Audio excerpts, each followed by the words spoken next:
Hi friends, শুভ সন্ধ্যা। সন্ধ্যেবেলায় সকলেরই একটা টিফিন লাগে, তাই তো, বাচ্চা বড় সবার। তাই জন্যে আমার নাতনি জুন বানাচ্ছে। ও মাঝে মাঝে খুব সুন্দর সুন্দর খাবার বানায়, পকোড়া বানায়। আজকে ও বানাবে চিকেন স্যান্ডউইচ। আপনারা দেখতে থাকুন। জন্য আমি চিকেন নিয়েছি আর তার মধ্যে একটুখানি হলুদ আর একটু নুন দিয়ে ভালো করে মাখিয়ে একটা ডিম নিয়েছি। ডিমটাকে ভালো করে সেদ্ধ করে নেবো। তারপর আমরা মিশে দিয়ে পাউরুটি দিয়ে এটাকে একটা ব্যাটার বানিয়ে। ডিমটাও সিদ্ধ হয়ে গেছে, আর এখানে আমি পাউরুটিগুলোকেও এরকম সাইড দিয়ে ছাড়িয়ে ছাড়িয়ে রেখে নিয়েছি। এরপরে চিকেনগুলোকে এরকম ছাড়িয়ে নেওয়ার পর একটু বাটার দেবো।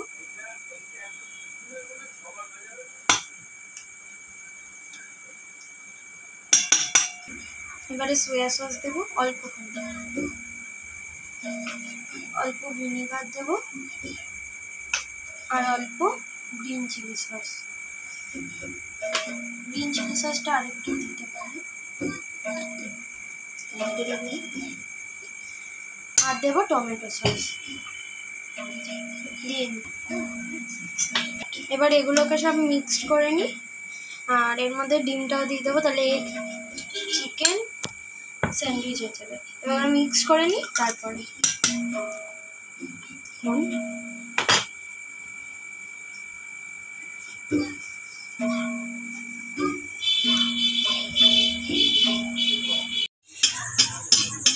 কড়াই বসিয়ে তেল গরম করে নিয়েছি। এবারে এগুলোকে কাঁচা কাঁচা রাখা যাবে না, তাই একটুখানি হালকা করে ভেজে নিই। একদম হালকা আছে, মানে একদম বেশি লাল লালও হবে না, আবার একদম কাঁচা কাঁচাও থাকবে না, সেই রকম মতন আমাদের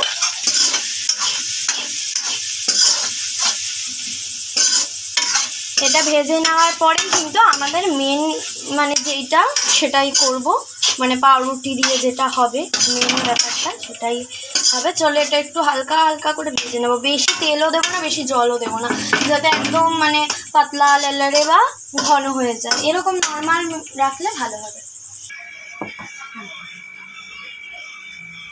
এই যে পাউরুটিগুলোকে যে কেটে রেখেছিলাম এরকমভাবে বেলে নেব।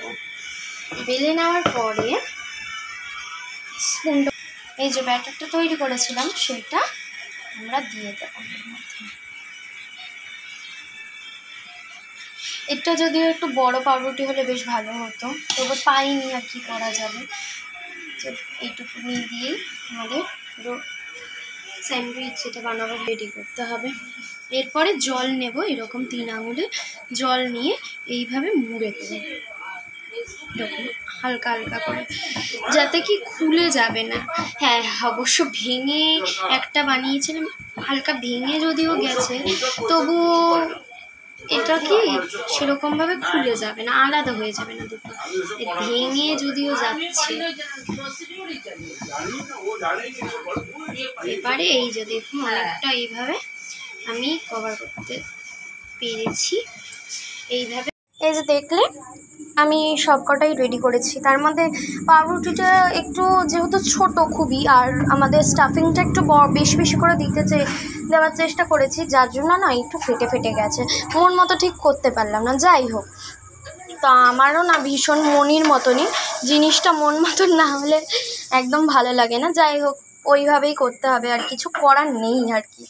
তো কী করবো, আমি এরকমভাবে বাটারটাকে বেশ করে ব্রাশ করে নিচ্ছি, তাও আবার গরম প্যানে। কেমন লাগে বলো তোমরাই।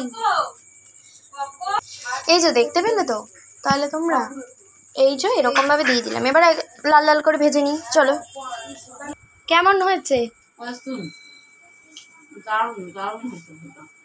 আমার বেম্বল যে এত সুন্দর বানাতে পারে, অবশ্যই দাদা অনেক কিছু বানিয়েছে, দারুণ হয়েছে।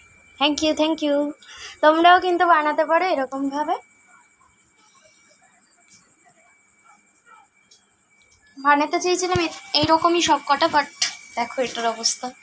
যাই হোক, টাটা বাই বাই, সবাই ভালো থেকো। এরকম একটা বানিয়ে খেও।